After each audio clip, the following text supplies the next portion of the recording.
Si ignoras lo que ocurrió antes de que nacieras, siempre serás un niño.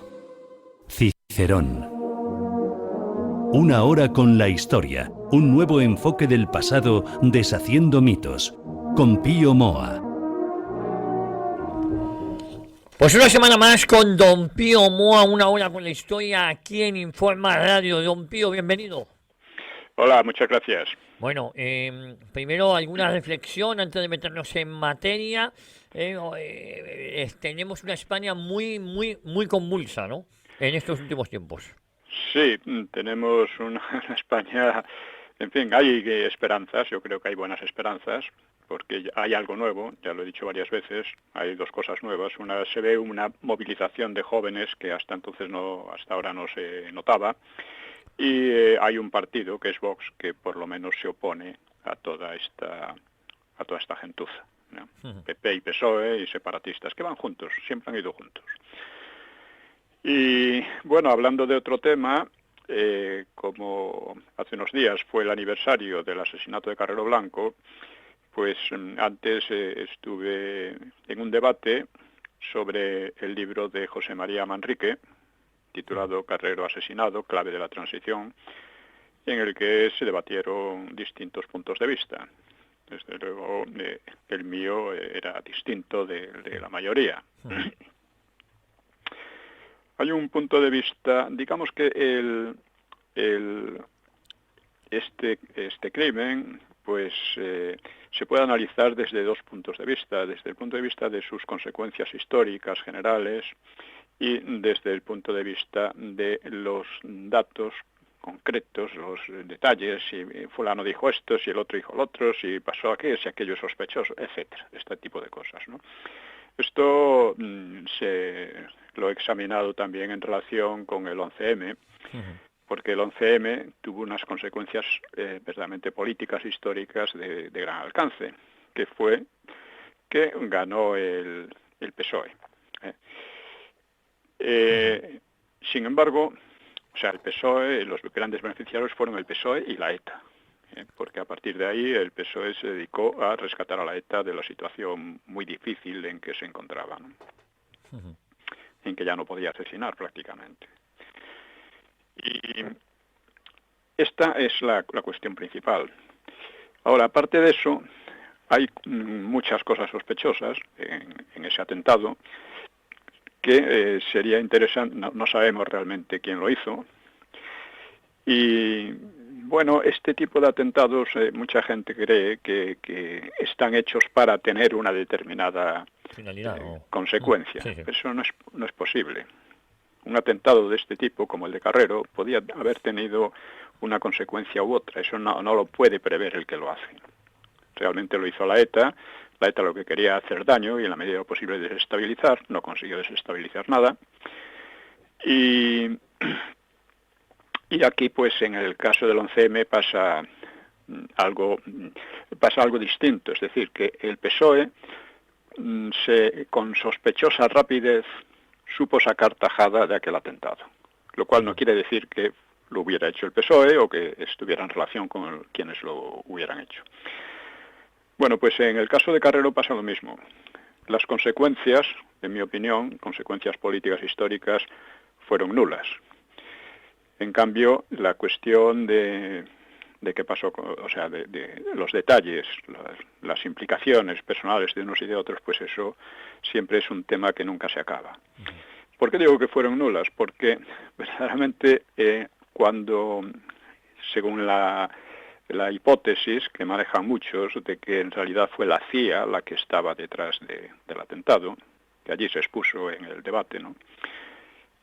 Pues yo señalé que esa idea partía de tres supuestos implícitos, que no se explicaban bien, pero que estaban implícitos, que eran, primero, que la ETA no pudo haber actuado sola. La segunda es que Carrero Blanco era el gran obstáculo a la democratización del país. Y tercero, que USA estaba interesada en matar a Carrero Blanco. Bueno, en primer lugar, USA no tenía el menor interés en un atentado, así que por su propia naturaleza era desestabilizador y que podía haber salido por cualquier sitio. De hecho, estuvo a punto de salir en lo que temía la oposición, que era una involución. O sea, el general Iniesta Cano estuvo dando unas instrucciones a la Guardia Civil que imponían prácticamente un estado de excepción, ¿no? Esto, sin embargo, no fue así. O sea, se impuso la normalidad, por así decir. La normalidad que conducía a una transición. Y para USA, lo que importaba de España, hay que tener en cuenta eso porque siempre se olvida. A USA el régimen franquista nunca le gustó un pelo. Tuvo que tragar con él por una razón muy simple, porque España era la retaguardia de todo el dispositivo defensivo ante la Unión Soviética. O sea, se consideraba estratégicamente que si la Unión Soviética lanzaba sus divisiones blindadas a través de las llanuras de Alemania, Francia y tal, llegaría con facilidad hasta los Pirineos. Pero España y las Islas Británicas serían los puntos desde los que se podría montar una contraofensiva. Pero hasta ahí probablemente era casi imposible pararlos, ¿no? Entonces esto hizo que USA pues aceptara al régimen franquista de mala gana, pero lo aceptara, ¿no? Porque además el régimen franquista nunca se sometió a USA. Su política internacional en Hispanoamérica pues molestaba también a USA. No reconoció a Israel, aunque ayudó al Mossad por razones humanitarias en relación con el rescate de judíos, primero en Marruecos y después en Egipto. En ¿no? Egipto. Pero no lo reconoció.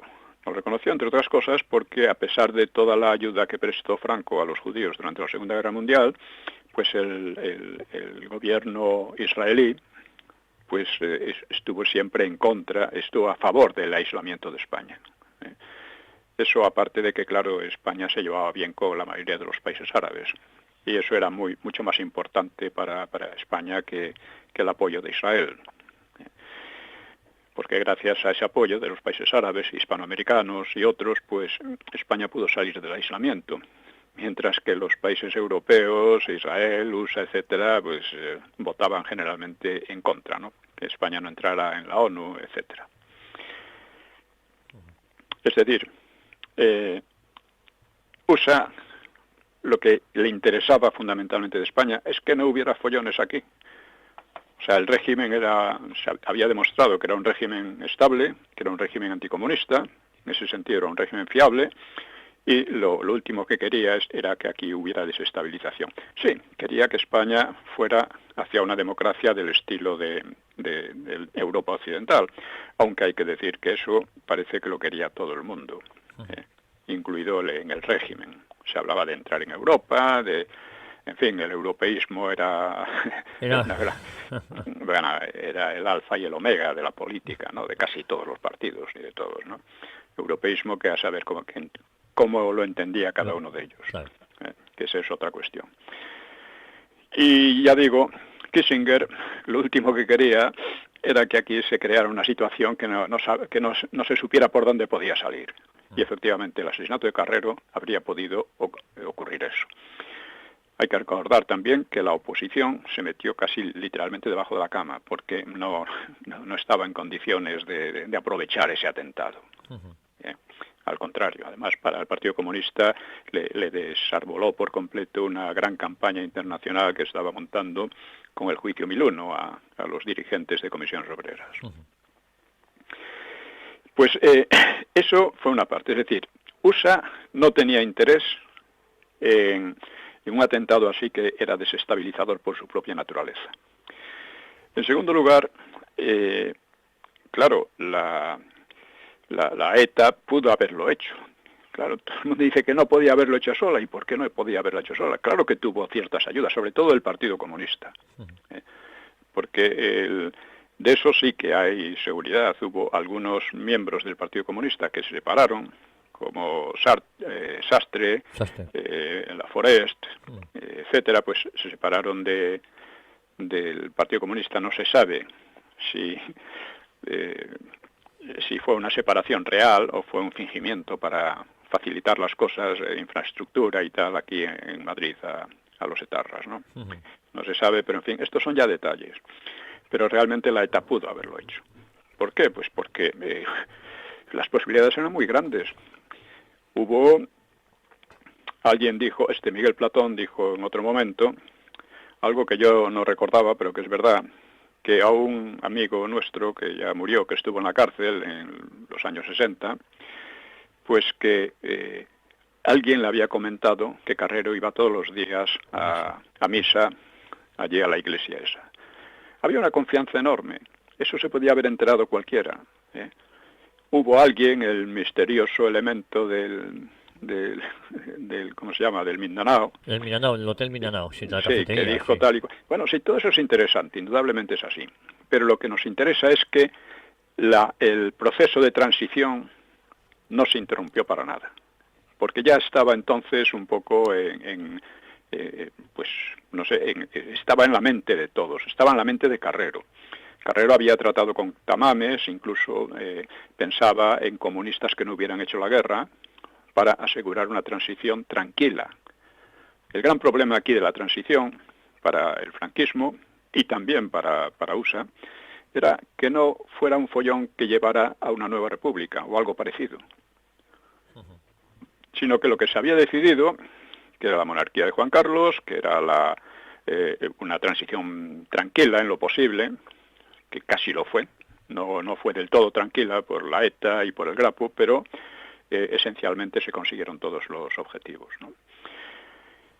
Y esto fue realmente lo que hubo. O sea, la ETA pudo hacerlo, a USA no le interesaba desestabilizar el país, por lo tanto es muy improbable que hubiera tenido alguna relación. Y por otra parte, una cosa que nunca se habla, pero a quien sí podía haberle interesado desestabilizar al franquismo era a la Unión Soviética. Y quien tenía relación con la ETA sí tenía relación con la Unión Soviética. Entonces, pues, está claro, ¿no?, que esos supuestos en que se intenta examinar el análisis de que Carrero era el obstáculo a la democracia, pues es absurdo.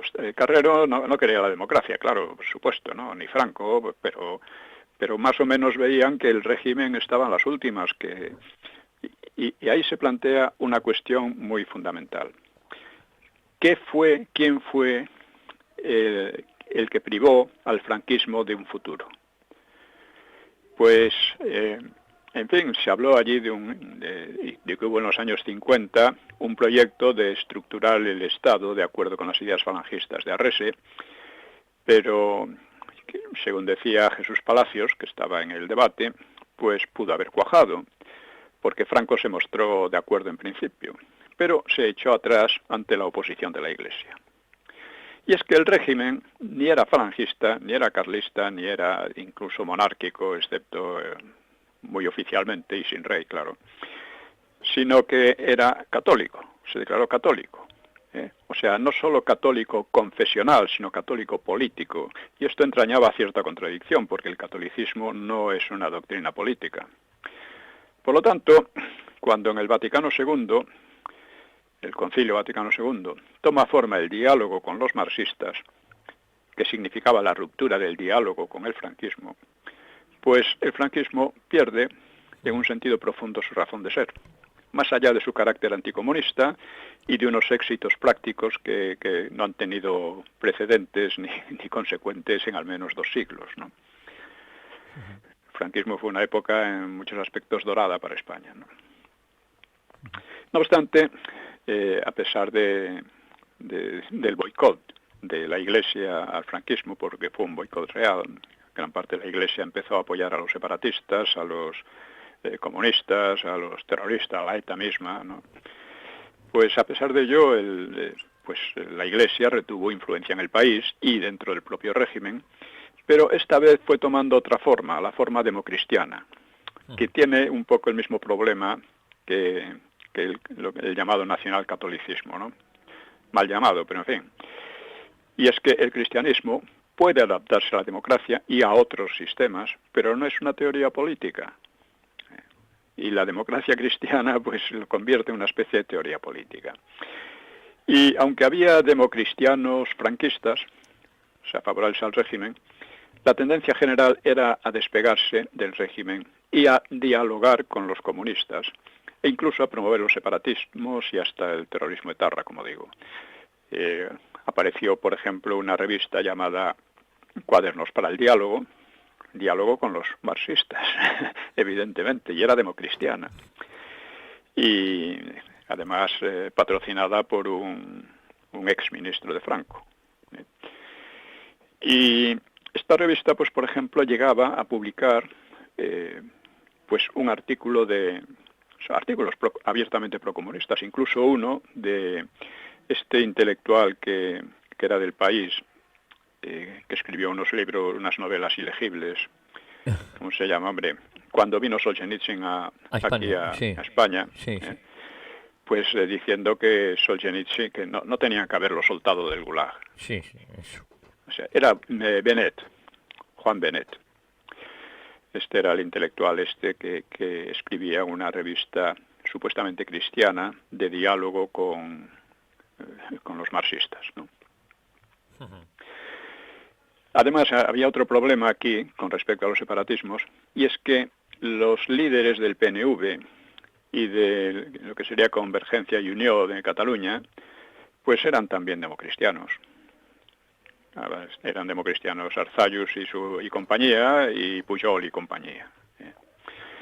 Y no es que a los democristianos en general que no les interesase la unidad de España, no es que quisieran descomponer España, pero es que el problema de si España se descomponía o no, pues no les alarmaba demasiado, no le daban demasiada importancia, porque su tendencia clave y fundamental era la europeísta. Si observamos la política del PP, en gran medida ha sido esta. Bueno, ¿por qué han colaborado con los separatistas? Porque pensaban que, bueno, estando en Europa, como ellos dicen, o sea, en la Unión Europea, esto se resolverá de una manera u otra. No habrá problema. Además, como todos somos democristianos, pues en fin, esto es lo que está en el fondo de la política que hemos seguido en todos estos años. Esto mucho más que la masonería o los comunistas, etcétera, ¿no?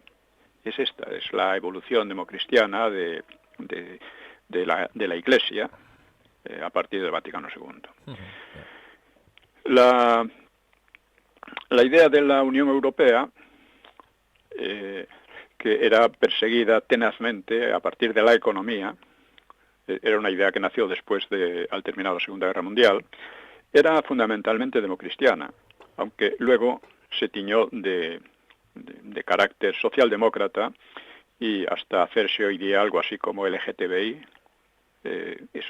La ideología LGTBI es una señal de identidad muy importante en la actual Unión Europea. La prueba no hay más que ver cómo han atacado a Polonia y a Hungría porque se negaban a seguir esa corriente, ¿no? O sea que apenas tiene conexión con la ideología original democristiana, ¿no? Ha sido desbordada y transformada a lo largo del tiempo, suponiendo que hoy tenga algún sentido, porque recordemos que el propio PP promovió que la Internacional Democristiana cambiara de nombre, como Internacional Popular o algo por el estilo, no me acuerdo ahora cómo se llamaba. Por lo común, las historias del franquismo, de la transición y de la democracia, no prestan atención a esta clave de la evolución del país, que en mi opinión es una de las más decisivas, si no la más decisiva. Y eso es lo que está en la raíz de que Aznar condenase el franquismo, y de esa condena proceden las derivas posteriores, con lo cual anula además de principio la transición hasta el golpismo actual, porque recordemos, la transición era una cosa que nadie tenía una idea clara de cómo hacerla, Pero era una situación extraña porque el régimen estaba en descomposición, efectivamente, pero la oposición era debilísima. La oposición era tan débil que no podía haber aprovechado ni el atentado, como por ejemplo el atentado del 11M lo aprovechó el PSOE, pero en aquellos momentos no estaban ni remotamente en condiciones de hacerlo. Por consiguiente, la transición se hizo desde el franquismo y de acuerdo con las normas que puso el franquismo, sobre todo al principio. Después las cosas fueron evolucionando de otra manera, pero al principio fue así, y esto es lo decisivo. El asesinato de Carrero Blanco no cambió la tendencia a la transición. No sabemos si él hubiera seguido la transición, hubiera sido exactamente igual o no. Lo más probable es que fuera, si no exactamente igual, pues muy parecida, porque él había ya anunciado que en cuanto sucediese a Franco Juan Carlos, pues él ya dejaba la política. Dejaba la política. Y luego ahí pues hay 100.000 problemas relacionados, ¿no? Evidentemente Franco pensaba que Juan Carlos no se iba a portar como se portó, pero bueno, esto casi siempre los herederos traicionan a quien los ha hecho herederos. Eso ha pasado en todos los regímenes y en todos los países muchas veces. Es casi una ley. Y aquí se planteaba entonces, como voy a recordar, porque muchas veces se olvida, que al morir Franco se plantearon dos transiciones. La ruptura, que significaba romper con el régimen y buscar la legitimidad en el Frente Popular, que llamaban la República ellos, y la reforma. La reforma significaba, una reforma trata de conservar por lo menos algo de lo que va a cambiar. Pero ¿qué se podía conservar del franquismo cuando sus 4 partidos estaban a la greña entre ellos, estaban en plena disolución interna de cada uno de ellos? Pues lo único que se podía conservar, esto lo vio Torcuato, Fernando y Miranda, era la legitimidad histórica del franquismo. Con esa legitimidad, la transición era aceptable y era muy difícil que cayera en un caos como fue el de la República. Y esto Torcuato lo consiguió primero mediante la autodisolución de las Cortes franquistas y en segundo lugar mediante un referéndum que de manera absolutamente abrumadora pues se hizo aceptando la reforma de la ley a la ley, desde la legitimidad del franquismo a la legitimidad democrática. Esta fue la gran maniobra que triunfó de una manera absoluta y que mostró además a la oposición de entonces, que entonces sabía lo débil que era y que tuvo que tragar con aquello, de mala manera. Pero, no obstante, aunque tuvo que tragar, sus ideas seguían siendo las mismas, de que aquí los buenos habían sido el Frente Popular y los malos habían sido los nacionales, ¿no? Esto es lo que representa, primero, Aznar cuando condena el franquismo. Segundo, Zapatero cuando desarrolla toda la política que ha desarrollado. Y tercero, Sánchez cuando llega a la situación de golpismo abierto.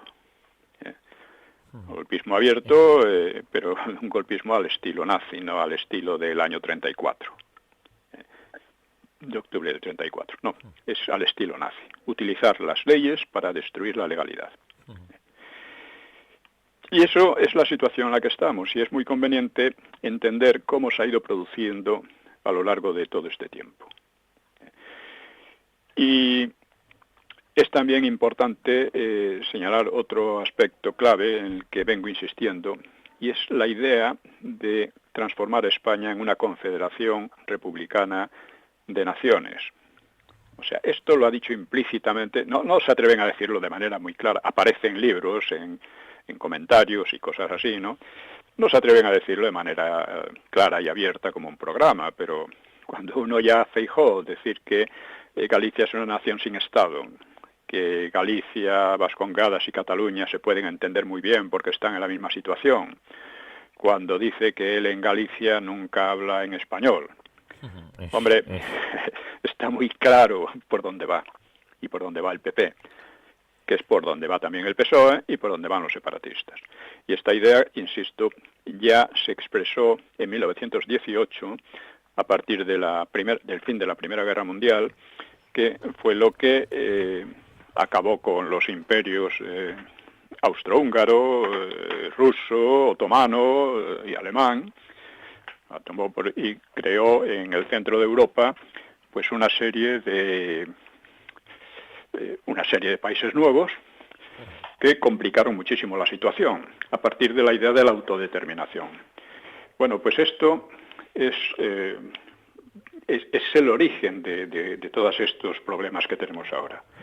O sea, es absurdo, nos parece absurdo cuando examinamos la historia pensar que la nación española no existe, que existe solo un Estado español que en definitiva oprime a varias naciones, y que estos siglos de historia desde los reyes católicos que no tienen importancia, que incluso que son equivocados, que hay que acabar con ellos y transformar esto en algo que se les ha ocurrido a una pandilla de majaras o de locos, porque lo digo porque no son ideas que estén bien estructuradas, sí, que tengan en cuenta la historia real, sino que piensan que ellos están llamados a cambiar la historia, a crear un país nuevo, a la manera de sus ideas, ¿no?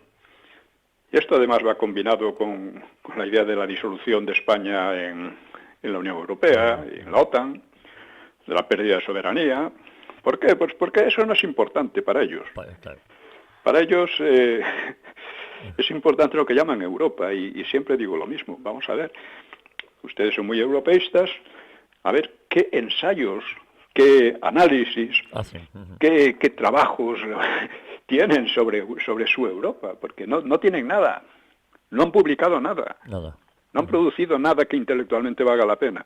Sin embargo, están un poco enloquecidos en todo ese sentido, y lo estamos viendo. Luego también esto se nota en la voluntad política. En el golpe actual, vengo insistiendo, lo fundamental es la voluntad de pararlo. Si no hay esa voluntad, o es una voluntad que flaquea, irá adelante. ¿Por qué? Pues porque ellos sí tienen voluntad. El doctor y toda su pandilla y los separatistas tienen voluntad real de hacer lo que están haciendo. Y si nosotros no tenemos esa voluntad, pues da igual, porque como tienen esa voluntad, ellos perfectamente desfiguran la ley, la reinterpretan como les da la gana, no solo la ley, sino el propio lenguaje.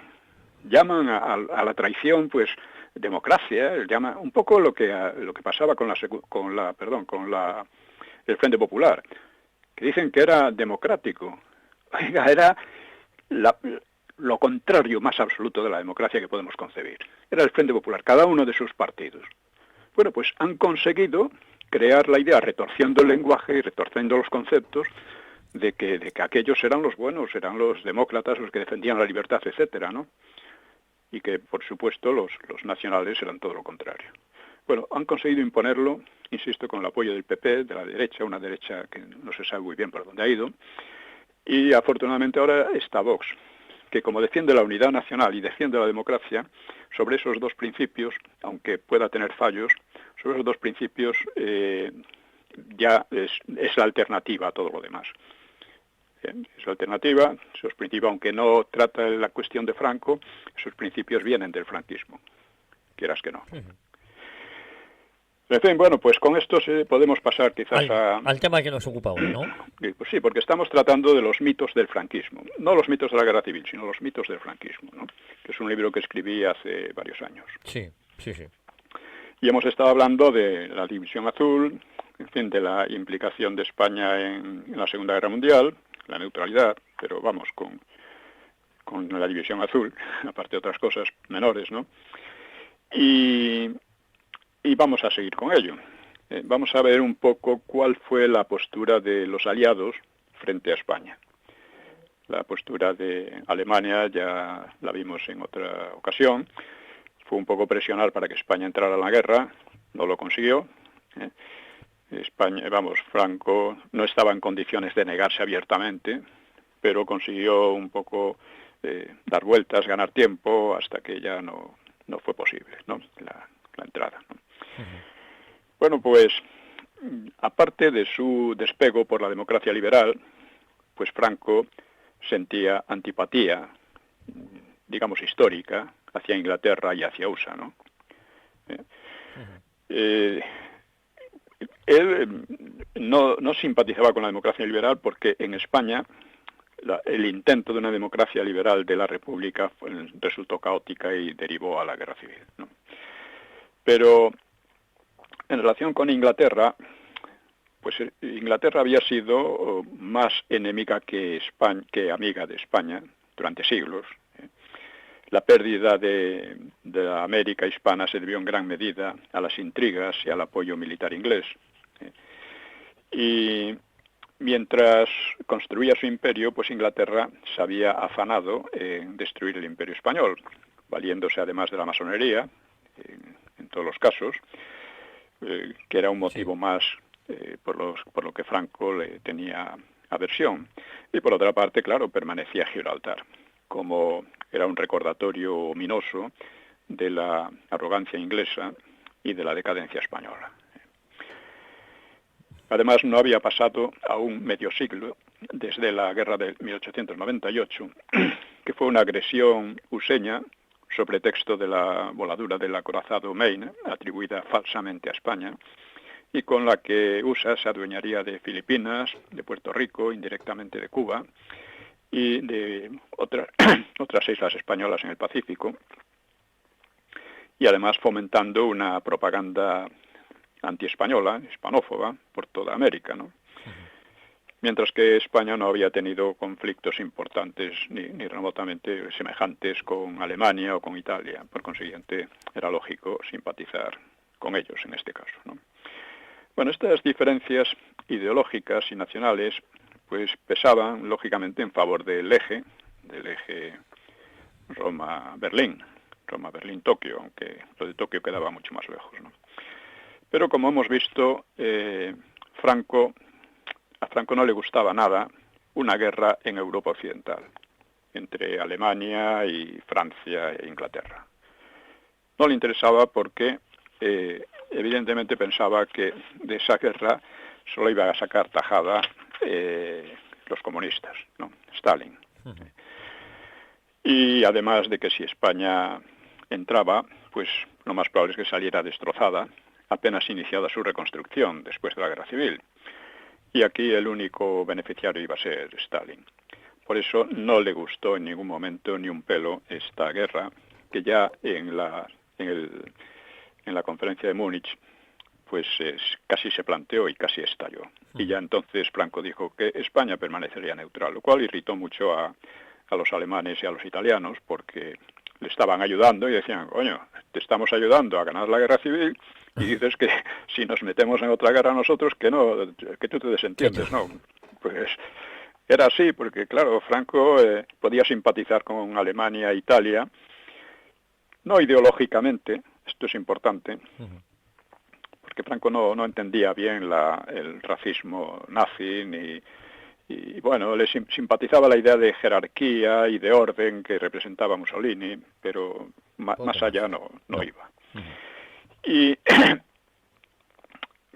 o sea, por otra parte, en una guerra europea en que Alemania adquiriese una hegemonía excesiva, pues eso tampoco le iba a convenir a España. O sea, de hecho, Franco no solo buscó hacer bloque con Portugal, sino también con Francia, con la Francia vencida, la Francia de Vichy, con vistas a que la hegemonía alemana no fuera tan fuerte, ¿no? Y ya en plena contienda elaboró la teoría de las dos guerras, más tarde serían tres, incluyendo la del Pacífico, y en esa teoría terminó inclinándose por USA como defensora de la civilización cristiana. Tokio presionaba a Berlín en favor de un armisticio con la Unión Soviética para volcarse contra el común enemigo anglosajón, mientras que Madrid se esforzaba por una paz entre Alemania y los anglosajones, dejando a Alemania libre para dedicar todos sus esfuerzos contra la Unión Soviética. ¿Vemos la diferencia? para los japoneses lo que importaba era, estaba luchando ante todo contra USA, lo que importaba era que Alemania apoyara eso y buscar algún armisticio, lo que fuera, con la Unión Soviética, para volcarse todos juntos contra el enemigo común. Mientras que para Madrid, o sea, para Franco, pues lo que era importante era una paz entre Alemania y los anglosajones, de tal manera que Alemania pudiera dedicar todos sus esfuerzos contra la Unión Soviética. Bueno, las propuestas de Franco fueron rechazadas con irritación por Hitler y fueron respondidas con burlas y con injurias en la prensa inglesa y useña. O sea, la idea esa de llegar a un acuerdo, digamos, entre los anglosajones y los alemanes.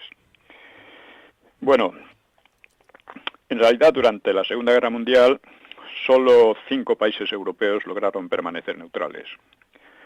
Eran Suecia, Irlanda, Suiza, Portugal y España. El caso más complicado era el de España, desde luego, por su posición geoestratégica.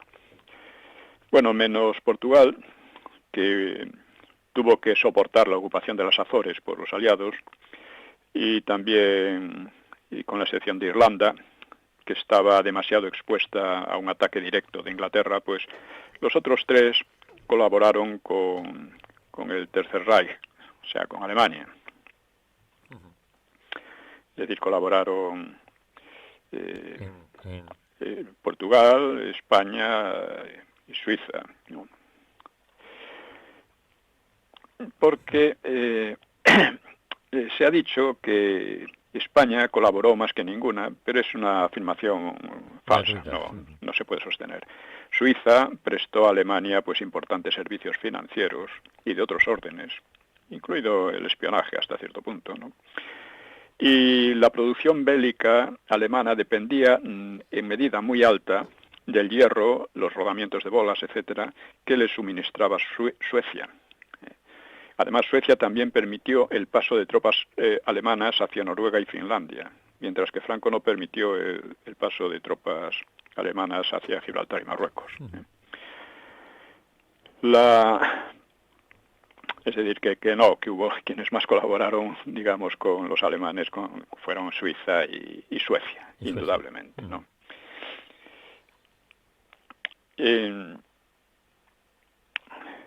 Luego, Portugal también colaboró, en cierto modo, vendiendo wolframio. O sea, Portugal vendió a los alemanes más wolframio que España, pero no tuvo ningún problema, por eso que España sí lo tuvo. Sí lo tuvo esto, sí. Sí.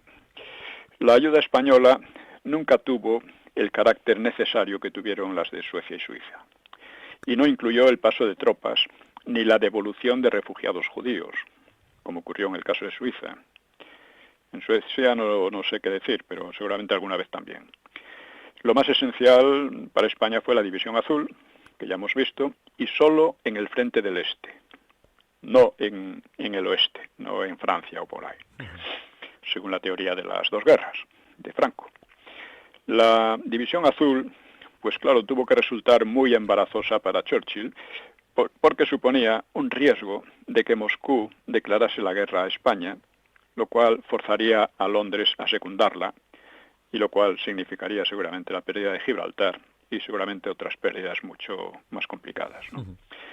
Además, a Londres le intranquilizaba la perspectiva de una división española, instruida y armada a la alemana, que podía ser utilizada también contra el Peñón, contra Gibraltar. Y de ahí su interés en que se retirase la División Azul. Claro, llegó un momento en que a España también le convino mucho retirarla, porque cuando los retrocesos alemanes pues se manifestaban en el copo y destrucción de divisiones enteras, ¿no?, de los alemanas, ¿no? Y si eso le pasaba a la División Azul iba a ser un problema muy serio interno para España, ¿no? Por eso, no por la presión inglesa o useña, por eso Franco retiró la división en 1943-44. Como ya hemos indicado, pues la esencial neutralidad española no tuvo el mismo efecto para unos beligerantes y para otros. Los máximos beneficiarios en el plano estratégico fueron Inglaterra, por el peligro de perder Gibraltar y el Mediterráneo occidental, y después USA, porque su desembarco en el Magreb, la operación Antorcha, en noviembre del 42, no habría sido realizable si España se sentía amenazada y decidía unirse a Alemania. Esto, en fin, está en sus propios documentos, ¿no? Churchill y Roosevelt, pues, eran bien conscientes de que las ventajas de un Madrid neutral, pues, eran inestimables para ellos. Y por eso hicieron todo género de promesas, incluso llegando a la obsequiosidad, ¿no? Se mostraban obsequiosos en vísperas de la operación Antorcha, o sea, el desembarco en el Magreb. En octubre del 42, el embajador inglés Howard, pues, se esmeró en convencer al gobierno español, a través del ministro de Exteriores, que era Jordana entonces, de que, primero, no tenemos ninguna intención de interferir en los asuntos internos de España. Era una mentira porque estaban interfiriendo, lo que pasa es que la policía los controlaba y los desmanteló, pero bueno. Segundo, nuestros propósitos no son de violar el territorio español, ni en la península ni en sus posesiones de ultramar. Bueno, esto ya era más real. Y tampoco en la posguerra, decía Howard, pensaban imponer algún sistema de gobierno a los países de Europa continental. Nuestro deseo era que cada país fuera libre de elegir su propio estilo de gobierno y que lo que era apropiado para cada uno no era necesariamente apropiado para otro. Esto es muy razonable, es espléndido, lo que pasa es que luego no lo cumplieron. No se cumplió. Howard creía que para España sería buena una monarquía, obviamente tutelada por Inglaterra, pero de ningún modo, cito, queríamos intervenir en asuntos españoles. Bueno, casi cada una de estas frases iba a demostrarse que falsa, ¿no? Falsa. Y por su parte, el presidente Eugenio Roosevelt, pues, escribió una carta célebre que empezaba: querido general Franco, por tratarse, como decía, por tratarse de dos naciones amigas, en el mejor sentido de la palabra, y por desear sinceramente, tanto usted como yo, la continuación de tal amistad para nuestro bienestar mutuo, quiero manifestarles sencillamente las razones que nos han forzado a enviar una poderosa fuerza militar americana en ayuda de las posesiones francesas en el norte de África.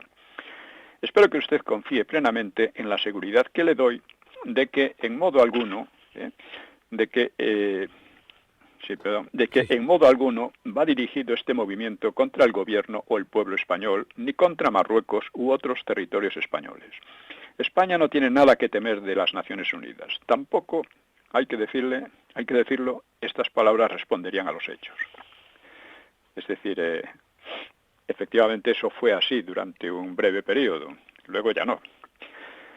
Con el éxito de la Operación Torch, pues Churchill y Roosevelt se despreocuparon de cualquier reacción española y su lenguaje cambió.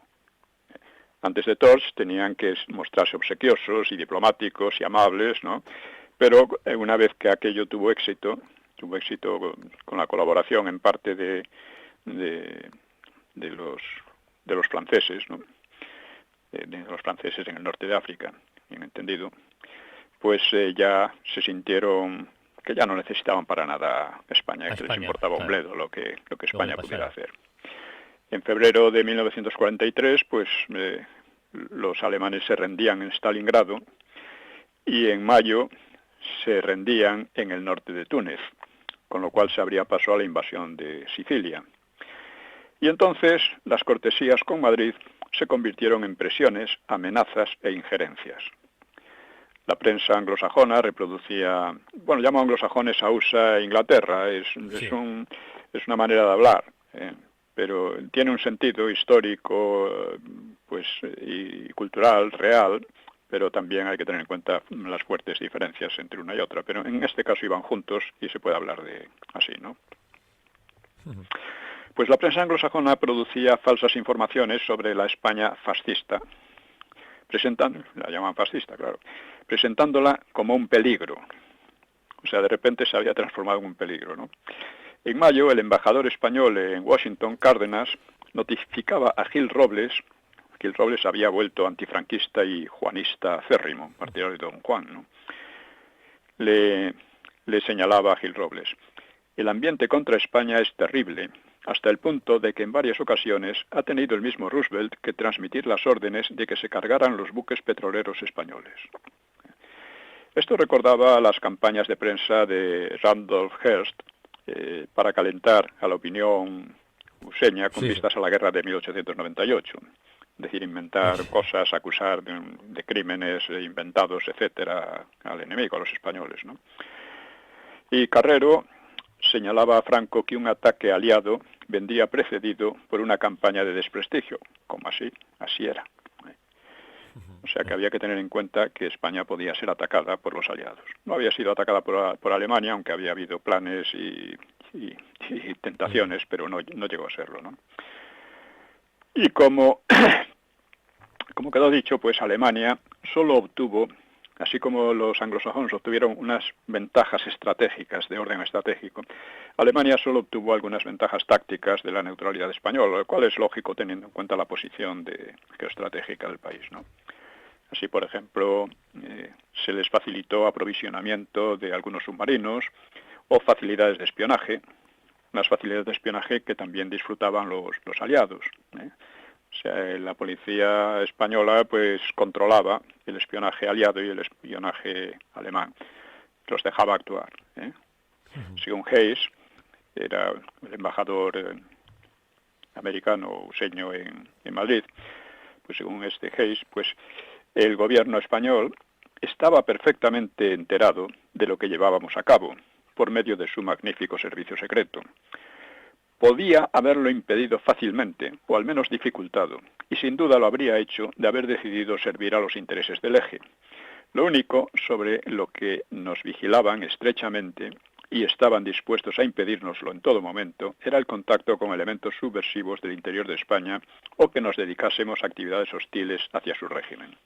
De hecho, la policía desarticuló las redes que había creado Howard en España, desde su versión, y también las que estaba creando el OSS, que es el precedente de la CIA, que estaban en el norte de África creando centros de entrenamiento para saboteadores y guerrilleros contra Franco, ¿no? Varios de estos fueron fusilados por los nacionales. Así que se habían olvidado las promesas de no injerencia y menudearon los intentos aliados de subversión en España. O sea, poco antes del desembarco en Normandía, Jordana protestó a Hayes por los manejos de Bill Donovan, que era el jefe de la OSS, la precursora de la CIA, como digo, que habían costado la vida a un inspector de policía español y que costaron la vida también a algunos de aquellos saboteadores, ¿no? Detenidos varios agentes de Donovan, se supo que entrenaba en Marruecos a grupos de guerrilleros para actuar en España y que el consulado de USA en Barcelona financiaba la entrada de agitadores y saboteadores por los Pirineos y que un agente inglés había intentado montar una base guerrillera en la zona astur-leonesa. Eso aparte de lo que había montado Juárez, sobre todo explotando a los carlistas en Navarra y Vascongadas, ¿no? Explotando su credulidad, vamos.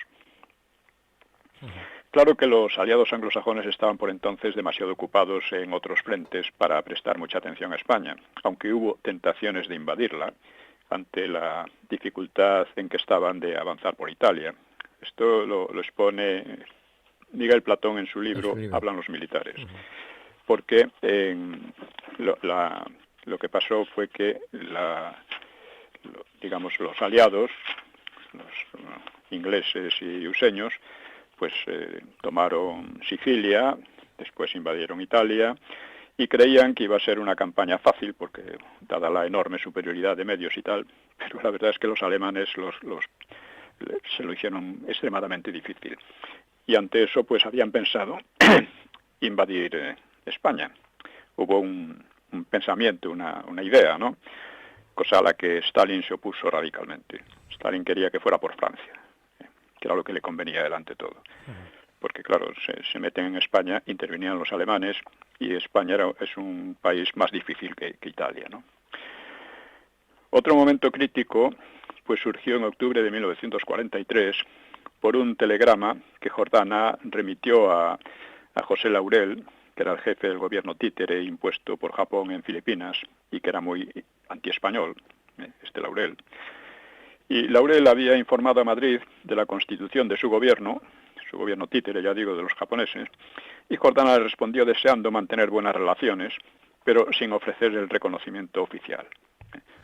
Por lo demás, Madrid prefería allí a USA que a los japoneses, y venía protestando por el maltrato japonés a los intereses culturales y económicos españoles en Filipinas.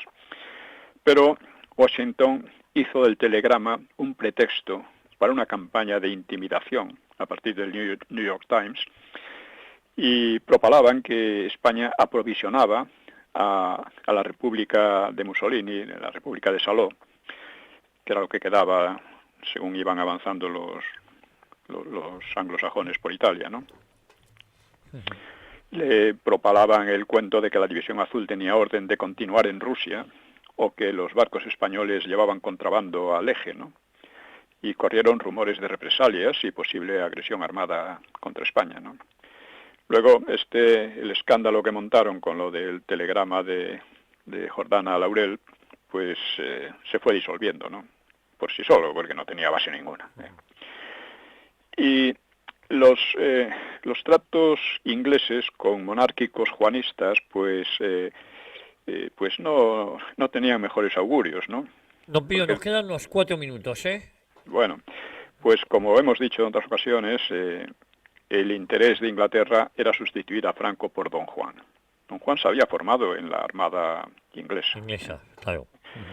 Y en diciembre del 43, Franco había conocido una carta del pretendiente, Don Juan, al conde de Fontanar, que era hombre de su confianza. Y Don Juan le informaba de que según Lord Mountbatten, que era un personaje próximo a Churchill, Mountbatten creo que fue el que lo asesinó el IRA, me parece, pero en fin, no estoy seguro ahora mismo. Bueno, pues Churchill, decía Mountbatten, había resuelto expulsar a Franco con probable invasión e instalar al rey. Por otra parte, aumentaba la agitación comunista que llevaría a crear el maquis. Es decir, se estaba cerniendo unas nubes muy oscuras sobre España, ¿no? Londres y Washington montaron otro escándalo por la venta de wolframio español a Alemania. El wolframio, como una aleación del acero, servía a la industria bélica, pero su venta entraba en los derechos de neutralidad, como el cromo turco o el hierro sueco, que se estaban exportando sin que montaran ningún escándalo los otros, ¿no? Portugal vendía más wolframio que España al Reich y no sufrió tal acoso. A España el wolframio le reportaba muy buenas divisas, porque los aliados lo compraban sin necesitarlo a fin de restringir los envíos a Alemania, lo cual elevaba los precios. Pero a finales del 43 los aliados exigían imperiosamente el cese total de las ventas, así como el cierre del consulado alemán en Tánger, que era un activo centro de espionaje, como los consulados anglosajones, por otra parte, ¿no? Y la retirada de voluntarios de Rusia, que la presentaban como una conveniencia para Madrid, para España, a fin de resistir las presumibles presiones soviéticas cuando terminase la guerra. Es decir, que bien le vendría a España retirar la división, porque luego iba a haber presiones soviéticas y los propios anglosajones no podrían resistirlas, ¿no?, para atacar a España, ¿no? O sea, era una cosa de pura hipocresía todo ello, ¿no? Y el punto flaco del servicio secreto español, que tenía bien controlados casi todos los hilos aquí en España, era que los ingleses habían descifrado los códigos españoles y alemanes. Esto fue uno de los grandes éxitos ingleses durante la Segunda Guerra Mundial, quizá el más importante de todos, el desciframiento de los códigos alemanes. Así que conocían las actuaciones ocultas hispano-germanas, ¿no?, que ya digo eran tácticas y de segunda importancia, pero que les podían servir para chantajear al gobierno. Pues, don Pío, nos faltan pocos minutos ya, ¿eh? Bueno, pues vamos a dejarlo aquí. Vale. Porque sí. Vamos a seguir con este tema que es apasionante y sobre el que se ha desdibujado en su verdadera importancia y su verdadero interés, ¿no? Sí, sí. Por casi todos, incluso por muchos historiadores de derecha, ¿no? Ujú. O sea, España tuvo que resistir este chantaje permanente, a pesar de que era neutral y a pesar de que la neutralidad beneficiaba de una manera muy superior a los anglosajones que a los propios alemanes. Pues, Pues don con Pío, esto sí, sí. lo dejamos, deseando feliz Navidad a todos. Eso es. Eso Como es. se decía antes, felices Pascuas y próspero Año Nuevo. Con la promesa de volver Dios mediante el próximo año aquí a Historia, a una hora con la historia con don Pío Moa. Le mando un abrazo muy fuerte, don Pío. Un abrazo para todos. Gracias.